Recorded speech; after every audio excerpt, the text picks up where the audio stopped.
राम नारायण राम. രാമം നാരായണ രാമ.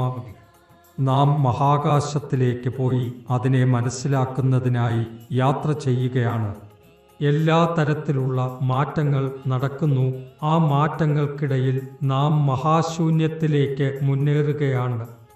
ജനനം മരണം എത്ര ഉപദേശങ്ങളാലും പ്രതീക്ഷിക്കുന്നില്ല.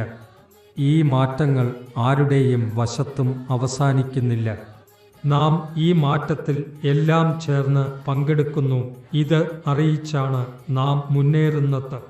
എല്ലാ ദൈവങ്ങളും അവതാരങ്ങളും എല്ലാം ഒരു പദവിയിൽ ഉണ്ട്, ഒരുപോലെ പോകുന്നു.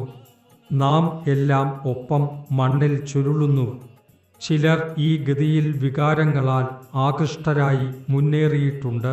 നാം കൂടി മുന്നേറുന്നു. നാം ഇതും യാത്രക്കാരാണ്. ലോകം പോലെ നാം ഒറ്റയടി ഒരേ മാർഗത്തിൽ മുന്നേറിപ്പോകുന്നു എന്നത് മനസ്സിലാക്കുമ്പോൾ മാത്രമേ ഇത് സാധ്യമാകൂ. 1000 വർഷങ്ങൾ അല്ലെങ്കിൽ 10-500 വർഷങ്ങൾ എത്ര ആയാലും എല്ലാ വസ്തുക്കളും ഏകദേശ ഗതിയിലേക്ക് പോകുന്നു. മാറ്റങ്ങളിലൂടെ അനുഭവങ്ങൾ സമ്പാദിച്ച് എല്ലാവരും മുൻപോട്ടു പോകുന്നു. അനന്തമായ ബോധസമയിക്കലുകൾ ഈ വിശാലമായ ആകാശത്തിലിരുന്നു. ഈ അനുപരമാണുക്കളാണ് ദേഹം രൂപപ്പെടുത്തുന്നത്. നദിയിൽ മണ്ണിൻ്റെ കുന്നുകൾ ചേർന്നാൽ ദ്വീപുകൾ ഉണ്ടാകും. അനന്തമായ പൊടി കണങ്ങളുടെ കൂടിയിലൂടെ ഒരു ദേശം ഉണ്ടാകും. ഇങ്ങനെ ലോകത്തിലെ അനന്തമായ അണുപരമാണുക്കൾ ചേർന്ന് ഈ ശരീരം രൂപപ്പെടുന്നു. അതിനാൽ എല്ലാം ഈ ശരീരത്തിൽ തന്നെ നിക്ഷിപ്തമാണ്. ഓരോ ശരീരം ഒരു ഭൂമിയോടെ സമം.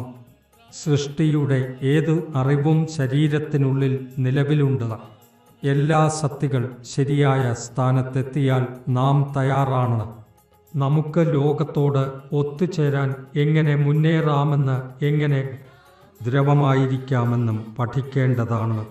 നാം കൂടുതൽ അറിവിനായി തയ്യാറെടുക്കാം. ഈ അറിവ് നമ്മെ എല്ലാം അറിഞ്ഞിരിക്കാൻ സഹായിക്കും.